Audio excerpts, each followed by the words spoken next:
Hello and welcome back to Suspended Fanimation. I'm your host, Dennis Bithoulkas, and it's time for Willow, Season 1, Episode 2, The High Aldwin. And we don't mean High Aldwin, he's just the title. But anyway, welcome everybody. Let me take care of some business first and we'll get down to it. If you like what you see here, like, share, and subscribe.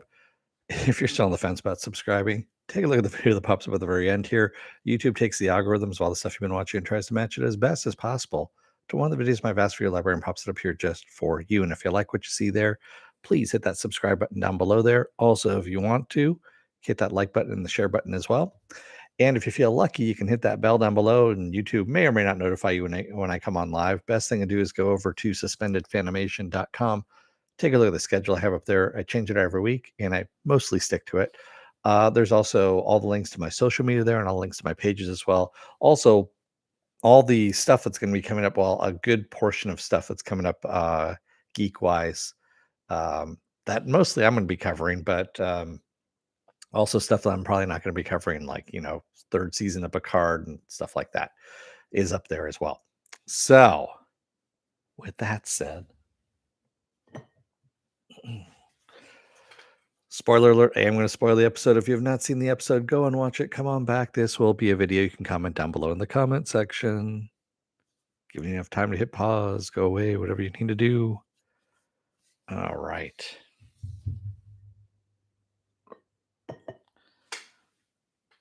All righty. So where we left off, of course, was we met Willow. I should say the gang had met Willow at the end of episode 1.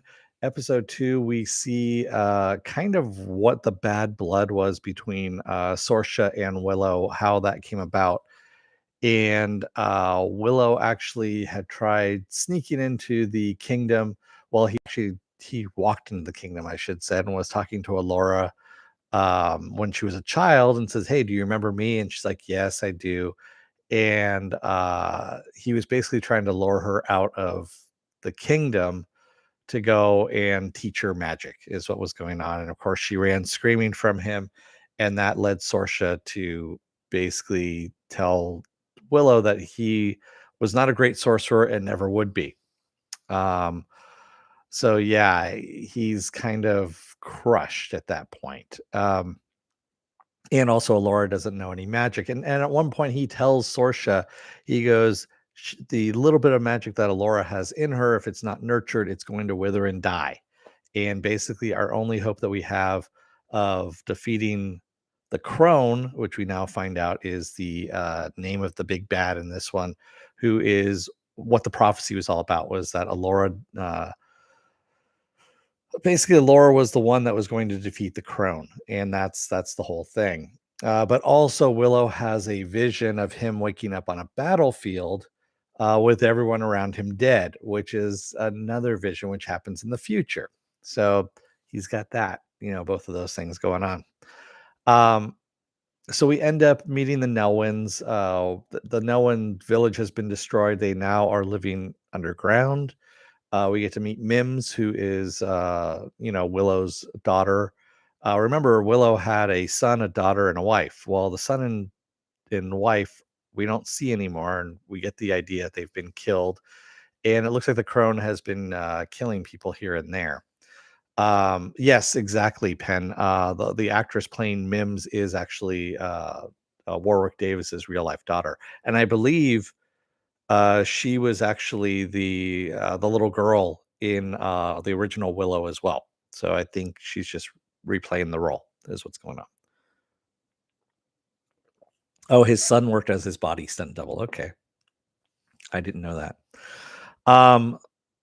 So the Nelwyns are all excited to meet Alora, and of course they want Willow to do the test, the finger test, which, if you remember from the first movie, was which the wizard holds up their hand and says which finger holds magic, and Willow points at his own finger, and that's supposed to be where the magic is. And of course Alora does not get that, and the Nelwyns are kind of disappointed. Kit is more or less she's pretty pissed off that everyone's fawning over Alora. She just wants to go and find her brother, and just wants to get on with things. So um, Willow says that basically Laura's going to stay with them. She's going to learn magic, while Kit and them go off to go and find her, Kit's brother, instead of going with them. And Mims is like, "You need to go with them." And he's like, "No, no, no, I'm the High Aldwin. Shit needs to be done here." And finally, he gets convinced to go. And in the meantime, Valentine, who of course is the Queen's Guard, the head of the Queen's Guard, has been infected by the Lich who came in episode 1 there, and it now controls him.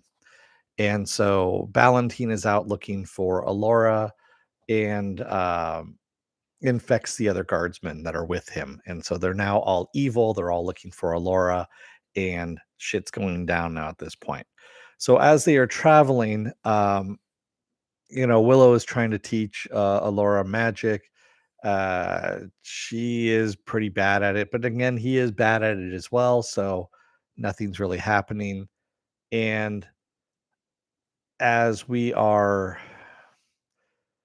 as we're moving along in this, I mean, it's fairly slow this episode as well. I'm just going to say that. Um, we do see that the outpost, is abandoned. Well, actually, we saw that the last episode, the outpost was abandoned. That there was a, writing on the wall, which I forgot to talk about this.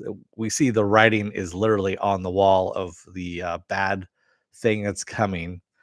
And it's underground, obviously. The crone is underground because we see that from the Lich is inside a cave talking to the crone. And so obviously it's underground and needs to be released. So as our group is making their way to the Shattered Sea, because that is where across the Shattered Sea is where Eric is. That's where he's been taken. And so they're going that way. And Willow, of course, is teaching Alora along the way. Borman actually tells Kit that the reason why Mad Mardigan left is because he was actually looking for the Chimerian Cuirass, which is supposedly a mystical breastplate that was also rumored that might have been able to take down the crone. And that Borman was actually the helper of Mad Mardigan. He was basically his squire. And for 5 years, they were looking for this, and he actually found it. Mad Mardigan actually found it. But before Kit can ask any other questions, they kind of break off at this point. So as they break for camp, and Willow is still trying to teach Alora how to sprout seeds out of the ground with using magic, and of course she can't. She stomps off on her own because she's frustrated.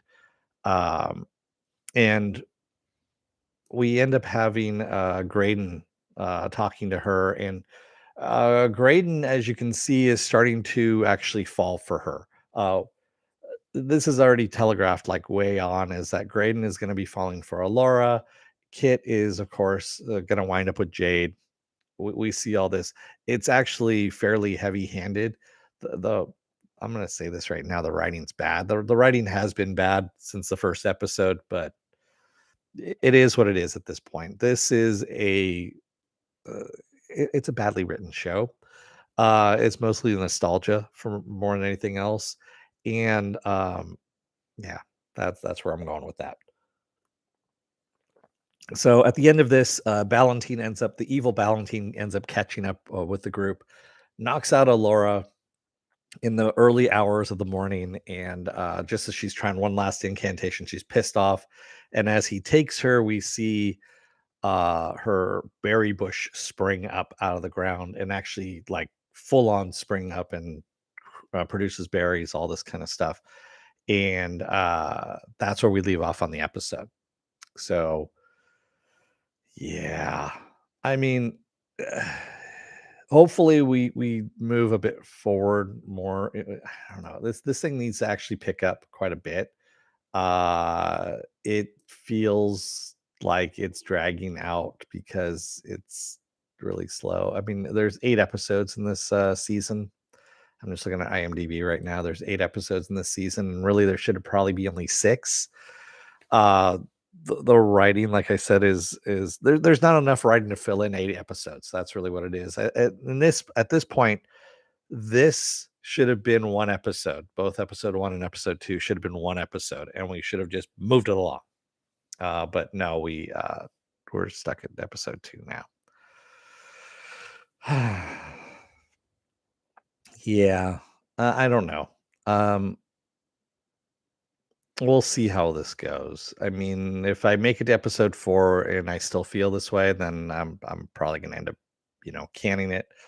But we'll see what happens. I mean, there's plenty of other stuff that's coming out at this point.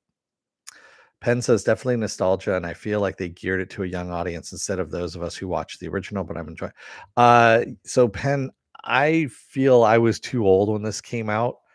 Uh, quite honestly, so this came out in '88, and yeah, I was in my late teens at that point, and this did not hit home for me. Willow is not my favorite movie. I watched it. I saw it in the theater. Yes. Did I like it? No, it was just kind of a passing thing. I honestly, I thought Dragon Slayer, which was also a Disney movie, was a better movie than Willow. Same kind of vein, but different, of course, plot and all that kind of stuff. But yeah, yeah. Yeah, it's really not hitting me in the nostalgia feels or anything like that. So yeah, I'm okay with this. Not not moving forward with this if it does suck, even as much as it does by episode 4. Not saying it sucks, but I'm not saying it doesn't either. That's where I'm at with this. It's really right in the middle of the road for me. I agree with you, Penn. Dragon Slayer, Legend, and Labyrinth are all better than Willow. Yes, and they all came before Willow as well. Dragon Slayer, by the way, I didn't realize had so many practical effects that they were using. And also, what was it? They did a combination of, so it wasn't stop motion. They called it go motion, is what they called it, photography. So the dragons were actually motorized to move in a certain way and whatnot. And basically, they were animatronic dragons, is what they were. And the way they filmed them, they just sped up the film a little bit more to get them to move, which was kind of cool. I was like, I didn't realize that. And I still think it holds up to this day, even though it's really hard to find Dragon Slayer any place to actually watch it. And that's a young Peter Nichols, by the way. Who it was just kind of weird him being in that role. It's really mind boggling when you look at him now and you go, wait, that was Peter Nichols. So yeah, kind of interesting. Yes, the Sword and the Sorcerer as well. Yes, there's a whole bunch of sword and sandal movies around that time. Conan, you know, there's a lot of stuff in the '80s. There's a whole sword and sorcerer genre set in the '80s, and then also there's the futuristic sword and sorcerer stuff that they had going on as well. So Gore, Hunter from the Future, or was it Tor? Gore. That's right. Uh, you know, all that kind of stuff. Zardoff, all that weird shit. But anyway, so this is my 999th video is what this is. 999th video. Tomorrow, of course, is going to be the 1000th video. That is going to be, it's going to be a combination of things. I'm going to try and be on time because I got to be out before 12, obviously. 12 my time. I've got stuff going on, but I'm going to try and get there right at 10:30 and start the Sunday edition of Saturday Morning Blast Off / spoiler alert / 1000th episode of Suspended Fanimation. We'll see what happens with that. I'm gonna have to play next week by ear a little bit here. There are a lot of properties that have been popping up all of a sudden. I just went and looked at a crap shack today, and literally, it was a crap shack. Is really what it was. I thought it was a lot better on paper than and then I read the disclosures. Anyway, you don't want to know anything about that stuff, but yeah.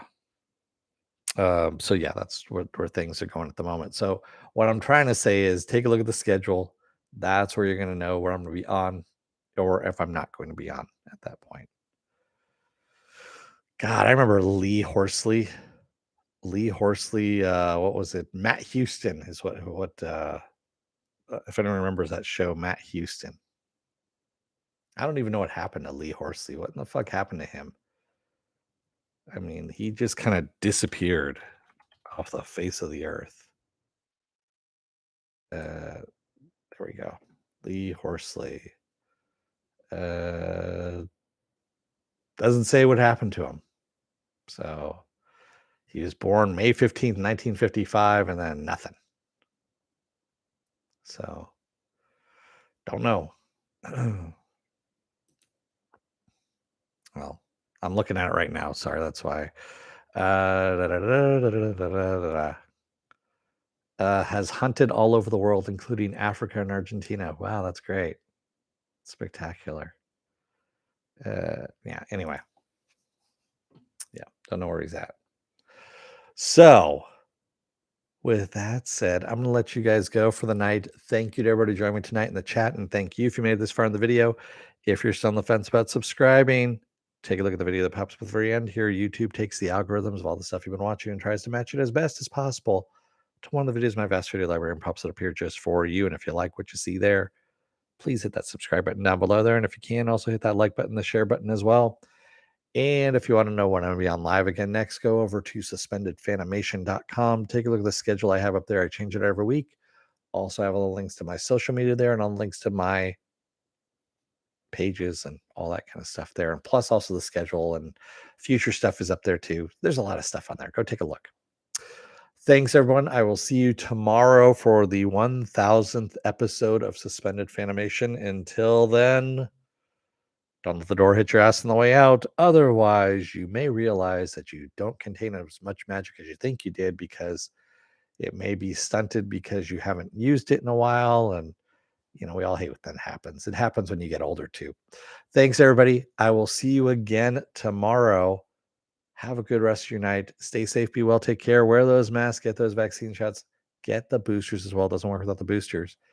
And I will see you again tomorrow. Thanks, everyone. Thanks, Joe. And have a good rest of your night. See you tomorrow for the 1000th episode. Until then, have a good night. Good night, everyone.